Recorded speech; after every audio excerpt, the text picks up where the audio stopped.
It was a quiet Saturday morning, the kind where you expect peace and relaxation. But for me, it turned into a nightmare. As I sipped my coffee, my wife, Emily, walked into the room, dressed in an outfit too flashy for a casual day. Her eyes sparkled, but it wasn't for me. It was for someone else. She placed her phone on the counter and said casually, "William is already here honking.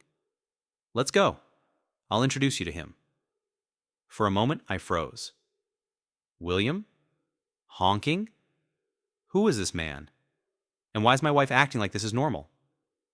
My mind raced, trying to comprehend the situation. When I finally processed her words, fury erupted within me.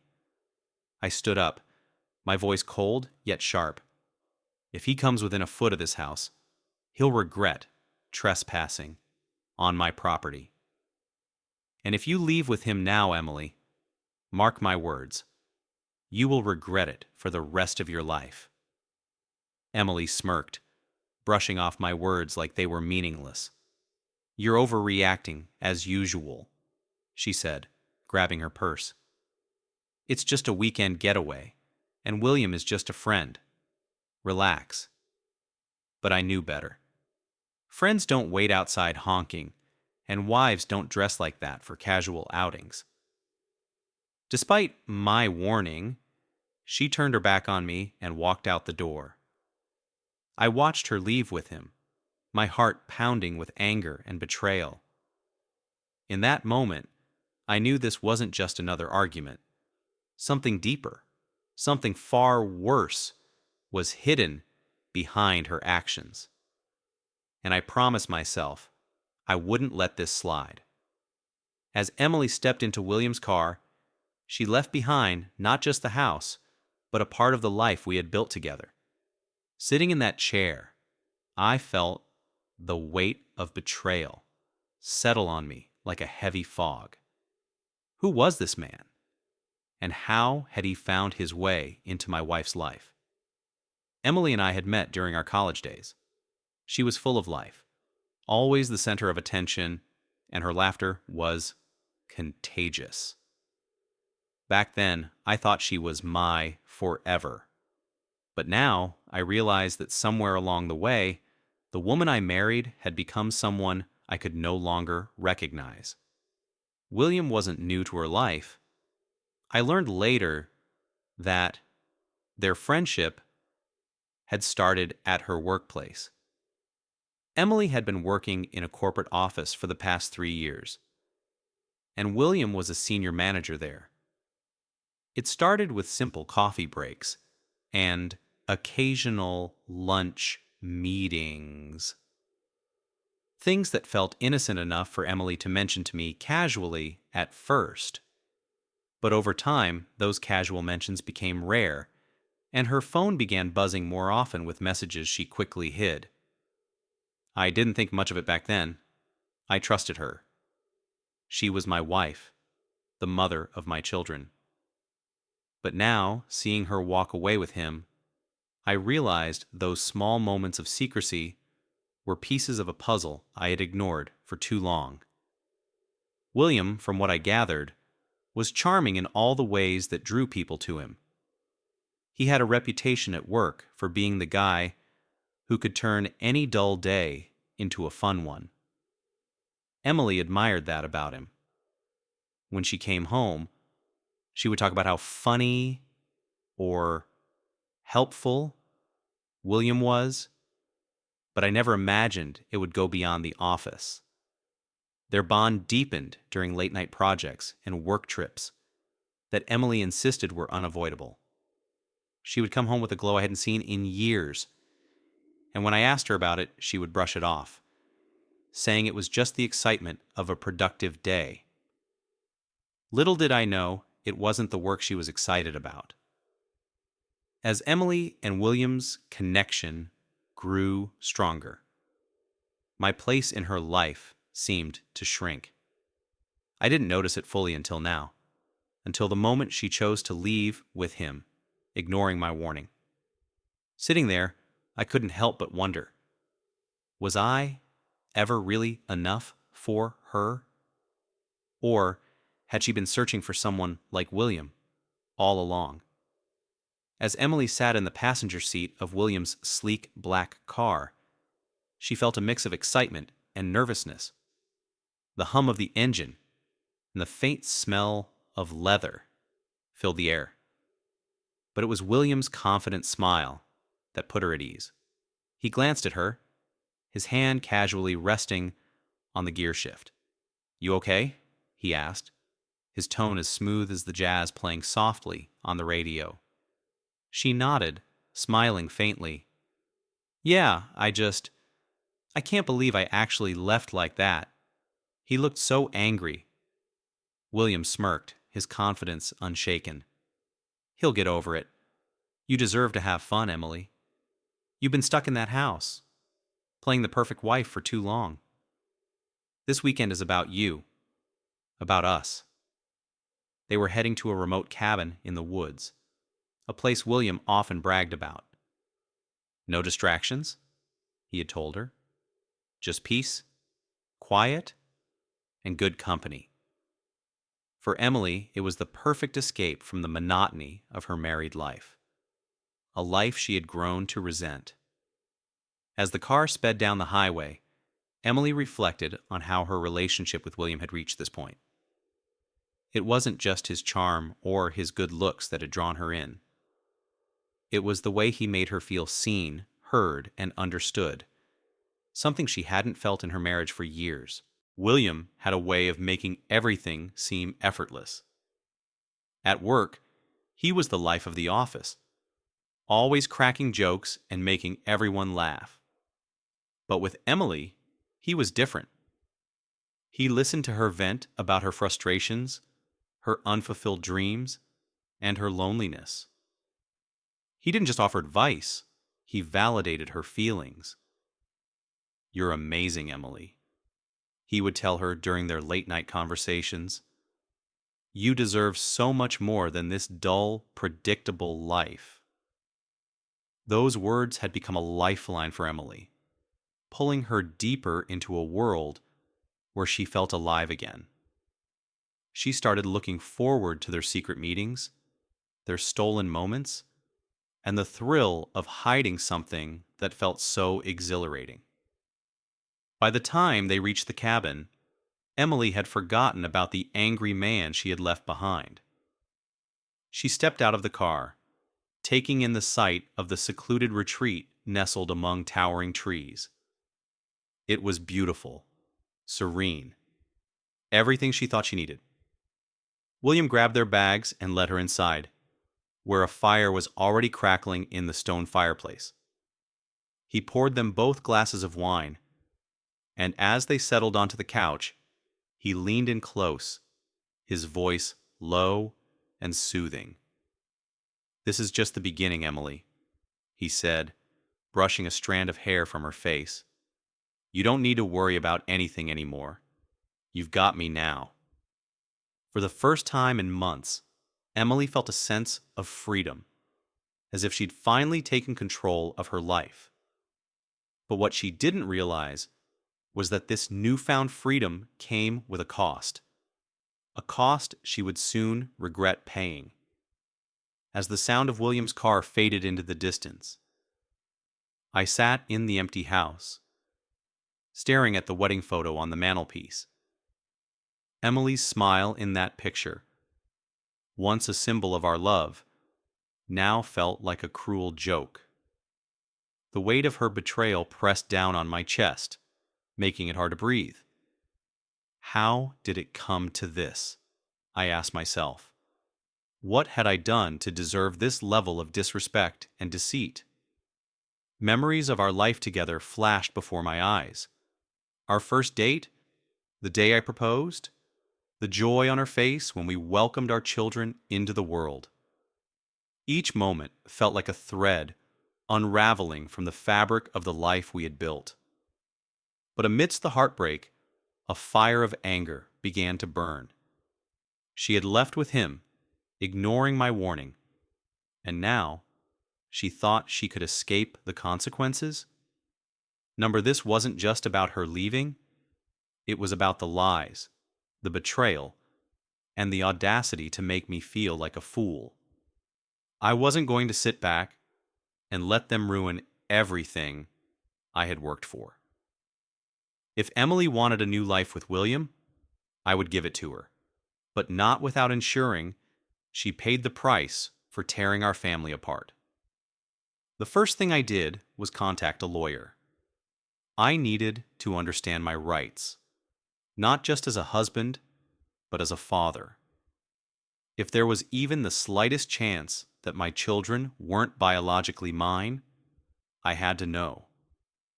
I couldn't bear the thought of raising another man's children while their mother ran off with her lover. My lawyer explained the process of filing for divorce and suggested a paternity test. It wasn't what I wanted to hear, but it was necessary. If Emily and William had been lying about this for years, the truth would come out now. Next, I began gathering evidence. I accessed our shared bank accounts, tracing every suspicious expense that could be linked to her affair. Hotel bookings, gifts, late-night dinners out, it was all there, laid out in black and white. With every discovery, my resolve grew stronger. I also reached out to mutual friends, carefully testing the waters to see who knew about Emily's affair and who had stayed silent. It was a painful process, but I needed to know who I could trust. Days passed, and I stayed quiet, giving Emily and William the illusion that they had won. I wanted them to feel secure, to let their guard down. Meanwhile, I prepared for what was to come. Emily had no idea that I was building a case against her. She didn't know about the paternity test, the evidence I had collected, or the legal documents I was preparing. She thought she could walk away without consequences, but she was wrong. This wasn't just about revenge. It was about justice. It was about showing her that actions have consequences, and that the life she had destroyed wasn't something she could walk away from so easily. The day the results arrived, I sat alone in my lawyer's office, my hands trembling as I opened the envelope. I had prepared myself for the worst, but nothing could have braced me for the reality staring back at me. The results were conclusive. Neither of the children was biologically mine. I felt my chest tighten, as if the air had been sucked out of the room. My hands curled into fists, crumpling the paper as waves of anger and despair washed over me. All those years of loving, raising, and providing for children I believed were my own, gone in an instant. But the anger burned hotter than anything I had ever felt. Emily had robbed me of the one thing I held closest to my heart, my family. And for what? To live a lie? To indulge in her selfish desires, and to betray me in the most devastating way possible. My lawyer, sensing my turmoil, leaned forward. "You have a solid case for paternity fraud," he said. "This isn't just about emotional pain. You've provided for these children under false pretenses. The courts will not take this lightly." I nodded, barely able to speak. "Do whatever it takes," I muttered. "I want her to face the consequences of every lie she's ever told." While I grappled with the truth, Emily and William were enjoying their escapade as if the world outside didn't exist. Their weekend getaway turned into a series of lavish outings, dinners at upscale restaurants, afternoons at the spa, and evenings spent in each other's arms. William spared no expense, showering Emily with gifts and attention. For Emily, this felt like the life she had always dreamed of, a life where she didn't have to compromise, where she could live freely, indulging in her desires without guilt or responsibility. But cracks in their picture-perfect bubble began to show. William, who had once seemed so attentive and charming, started revealing another side of himself. He was possessive, questioning Emily about every text, every phone call. "Why is he still calling you?" William snapped one evening, noticing a missed call from me on her phone. Emily sighed, brushing it off. "He's just trying to make me feel guilty. Don't worry about it." But William wasn't convinced. "If you're done with him, then prove it. Stop answering his calls. Block his number." Emily hesitated, her confidence wavering. She had left me for William, but now she was beginning to see the cost of her choices. Meanwhile, I played my part perfectly. I let her believe that I was still reeling, too broken to act. I didn't bombard her with calls or messages. I wanted her to think I was retreating, licking my wounds. What she didn't know is that every step she took with William was another nail in the coffin of her defense. I had hired a private investigator to follow them, documenting every outing, every intimate moment, every dollar William spent on her. The evidence was piling up, and my case against her was growing stronger by the day. But the final blow was yet to come. I wasn't just planning to expose her infidelity. I was going to destroy the life she had so recklessly chosen with William. The day arrived, one I had been preparing for almost obsessively. It was time to confront Emily. Time to make her face the consequences of her betrayal. But this wouldn't just be a personal confrontation. No, this was going to be something far worse. I arranged a meeting with my lawyer to file the paternity fraud case. Emily thought she was free, basking in her affair with William, but she had no idea what was coming. The day she thought she could just stroll back into her life without any repercussions was over. I called her. "Meet me at the house," I said, my voice cold, detached. "We need to talk. It's urgent." She hesitated. "I'm with William right now. Can it wait?" "No, it can't," I replied, forcing my voice to stay calm. "I know everything, Emily. You can run, but you can't hide." When she arrived, her face was flushed with confusion, maybe even a hint of fear. She didn't know that I had already filed the paternity fraud claim, and that the wheels of justice had started turning. William, who had been smugly confident that I was out of the picture for good, was nowhere to be found. Emily stood in the doorway, eyeing me cautiously. "What's this about? You're acting strange." I threw the envelope containing the paternity test results on the table between us. She froze as she read the words. "You had an affair, Emily? And those kids?" "They aren't mine," I said, my voice barely a whisper.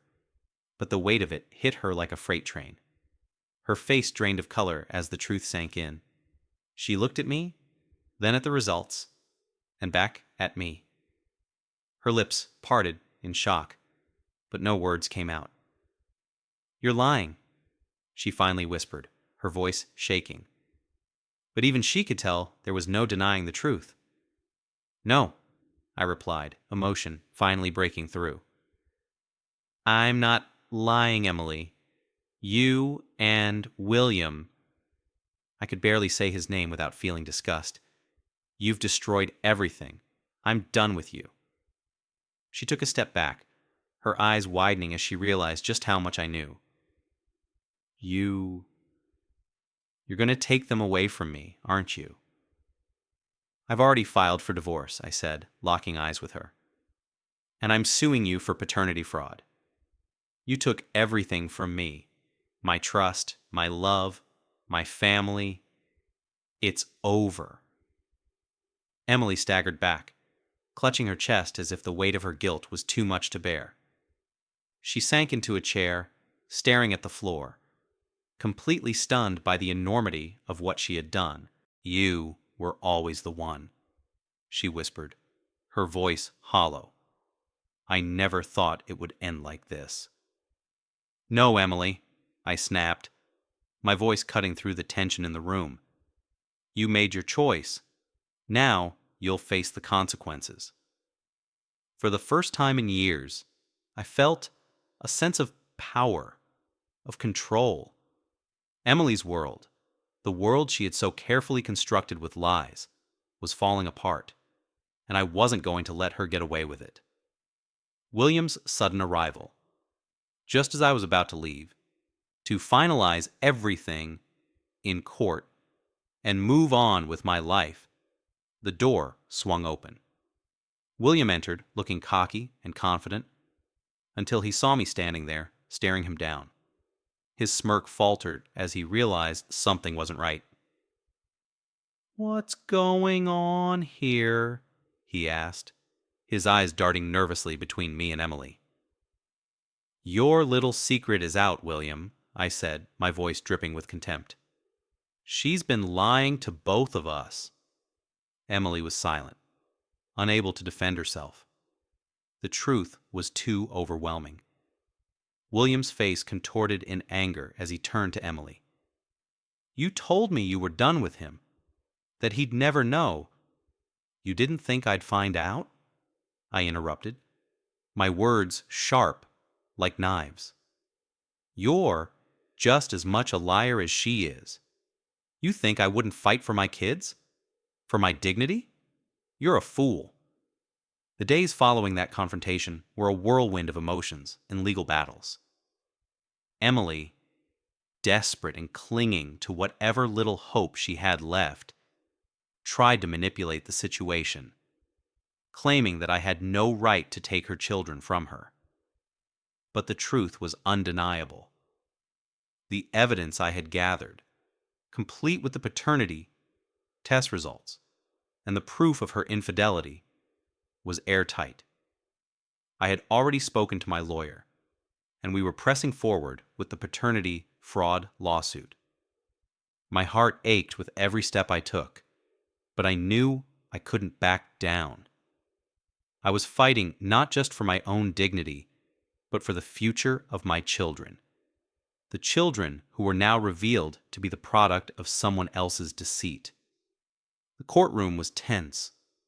Emily sat across from me, her face pale, eyes bloodshot, from sleepless nights filled with guilt and fear. William, too, was there, standing beside her, though I could see the uncertainty in his posture. He hadn't expected this. Neither of them had. The judge looked down at the documents in front of him, then at Emily. "Ms. Henderson," he began, his voice steady, "it is clear from the evidence presented that the children in question are not the biological offspring of your husband. This is a case of paternity fraud." Emily's face twisted in panic, but there was no turning back now. She had chosen her path, and the consequences were being laid out before her. My lawyer stood up, addressing the court.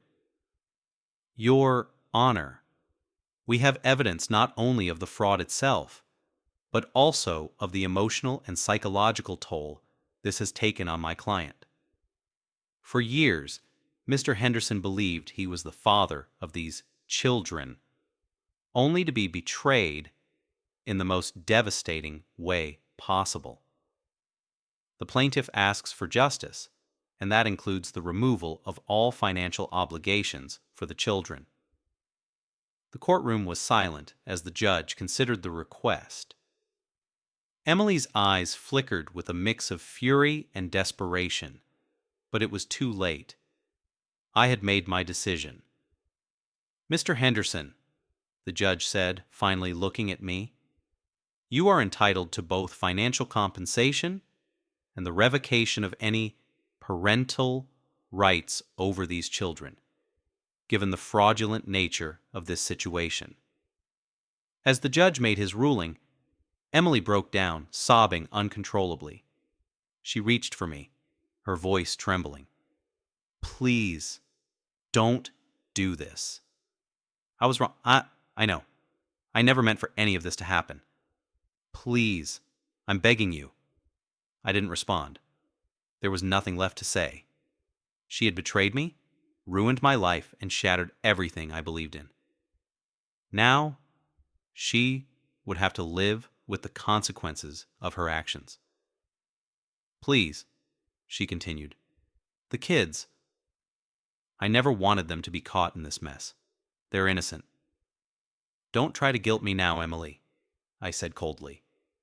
"You had your chance. You chose your path. You'll have to face your own consequences, and that includes telling them the truth. It's time for you to stop running." After the ruling, I walked out of the courtroom, feeling a strange sense of relief. The weight of the betrayal hadn't completely lifted, but it felt like the first step toward reclaiming my life. Emily would face her punishment, and William would get what he deserved too.